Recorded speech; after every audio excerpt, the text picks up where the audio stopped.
And Joe's question is one short sentence. Can central planning be done democratically?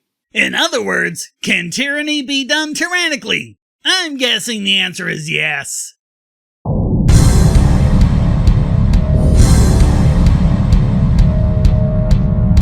Traditionally, capitalism and socialism are differentiated, among other things, by the way resources and products are distributed. No, as I've been over repeatedly, capitalism and socialism are differentiated by force. In capitalism, all human interactions are voluntary. With socialism, they're controlled by a central planner.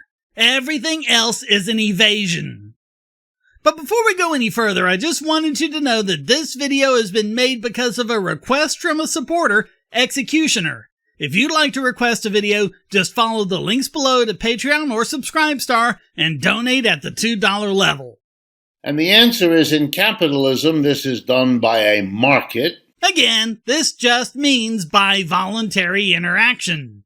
And socialism has traditionally, at least in the 20th century, been characterized as different because it doesn't use markets, it uses instead planning. Oh, there's plenty of planning that goes on in capitalism. What he's talking about is central planning. In capitalism, everyone plans for themselves and seeks out the resources that will help them best implement those plans. With socialism, you have the plans of a central authority of some kind, and everyone follows their plan, and if you don't like it, you can just lump it. So the resources are planned in terms of who they go to, and the products that come out of our factories, offices, and stores are likewise distributed by a plan. What they never seem to have an answer for, as I've repeatedly pointed out, is how these factories and offices and stores get built to begin with. Why do I have a feeling you won't go into that here either? The Soviet Union always had markets. Only in the fantasies of the Cold War did you get an economy with no markets, supposedly the Soviet Union, and an economy in the United States with only markets. Neither of these things was true. Well, good thing that no one claims this. You love your straw man arguments, don't you, Wolf? For it to be democratic, then the people themselves would have to have a major control over and a major participation in making the plans. No. Democracy means that 51% of the people would make the decision as far as the plan is concerned. It might be a different 51% at any given time, but for someone who just chided imaginary people on not being nuanced, he's suddenly lumping the people in as a single homogeneous entity. By the way, I'm doing a lot of skipping in this video because he keeps going into a bunch of non sequiturs about the Soviet Union, but at least I'll give him this. He does acknowledge that the Soviet Union was, in fact, socialist. Who was in charge of Soviet enterprises? In the main, certainly for most of industry, it was government officials. Yes, private capitalism was gone. See? It'd be nice, though, if he'd actually use an example of democratic socialism. That's what Venezuela was supposed to be under Chavez and now Maduro. From the start, it was designed to be modern, 21st century democratic socialism. Didn't work out well, did it? The dominance of these employers relative to the mass of workers assured that the central planning had more to do with the apparatus, the dominant employer groups, those state officials, than with average people. And the operative question is, how could it possibly work out any other way?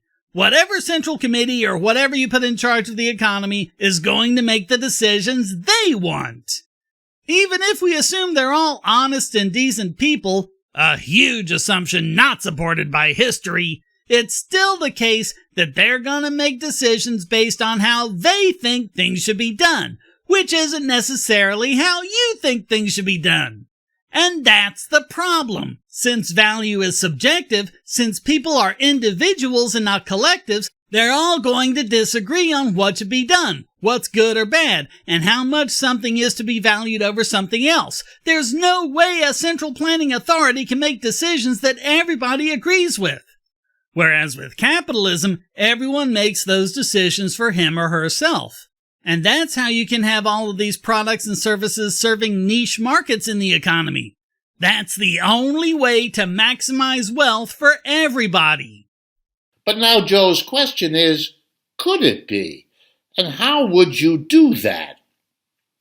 I think the answer is clear and straightforward. You'd have to change the organization of Soviet enterprises. That's what would have had to happen in the Soviet Union. And what do I mean? You would have had to convert these state enterprises, with the state officials being the board of directors, hiring the mass of workers, deciding what the enterprise is going to be producing and the technology and... Oh, for smeg's sake, you can tell this guy's a professor by how long it takes him to get to the point. When it's done, and what to do with the output after you pay wages and so on. The state capitalists, because they were employers, had the kind of predominant say. And if you don't want that, if you want it to be democratic, you'd have to run the enterprise as a worker co-op. It would have to be one person, one vote. All the decisions of the enterprise would be made democratically in an election. What we produce, what technology we use, where we do the production, and what we do with the output. So like I said, the 51% running roughshod over the rest. No niche markets, no new ideas that take a while to take root in society, and all human progress stifled. Come on, Wolf, it's not as if there isn't 2,000 years of philosophy explaining why democracy is bad. Worker co-ops only work within a particular firm. The only reason they can work is because there are competing firms that workers can go to if they don't like how things are run. So if some workers want to do things one way and other workers want to do things a different way, you could have two different firms doing it two different ways, and workers could choose which way they wanted to do things by which firms they went to, which is a market activity not supported by socialism. And also, these workers don't have to make decisions outside their industry, which they may not know anything about. What would automotive workers know about making iPhones? Wolf's proposal means that everyone has to make every decision about every industry. That's a recipe for disaster. But the biggest problem, and the reason why socialism is doomed to fail from the word go, is because of Dunbar's number. Basically, there's a limit due to the size of the neocortex to the number of social relationships that human beings can manage. There's some debate about what that number is, but a lot of researchers seem to have converged on Robin Dunbar's initial number of 150, so that's the one we'll go with for purposes of this video. The number is pretty well established. Hunter-gatherer tribes are limited to about 150. Offices, college dormitories, military organizations, villages, even Christmas card lists all show this limitation of about 150 people. It's a well-researched limitation that has withstood 30 years of scrutiny. A few critics say that the actual number is as high as 300, but as we'll see, that won't help the socialists any, so we'll stick with 150. So if you have significantly more than 150 people in your firm, you have issues running it as a co-op. Since you no longer have the social relationships that keep everyone familiar with each other, you lose the ability to have that kind of management. Realistically, there are now people in the firm that you don't give a flying flip about, and so you wouldn't feel any compunction about making a decision that isn't in their best interests. This is a problem even in market co-ops, which is why larger firms divide themselves down into departments and have a hierarchical structure to manage it. By trying to keep the number of people in each department below Dunbar's number, you can keep everyone working together in their own departments while still managing a larger organization. One more point to remember. That 150 number is your total connections, not just coworkers, but family, friends, and other people you deal with on a regular basis. And the social dynamic is different for different environments you may be operating in, which gives a bit of variance to it. So there are different Dunbar numbers for different areas of life. It seems to be about 5 intimates, 15 good friends, 50 friends, 150 meaningful contacts, 500 acquaintances, and 1,500 people you recognize. Anytime someone wants to come into a more significant sphere, someone else has to be knocked out to make room for him. Your co-op, then, would need to be a lot lower than 150. The Dunbar number for a department might well be 50 or 60.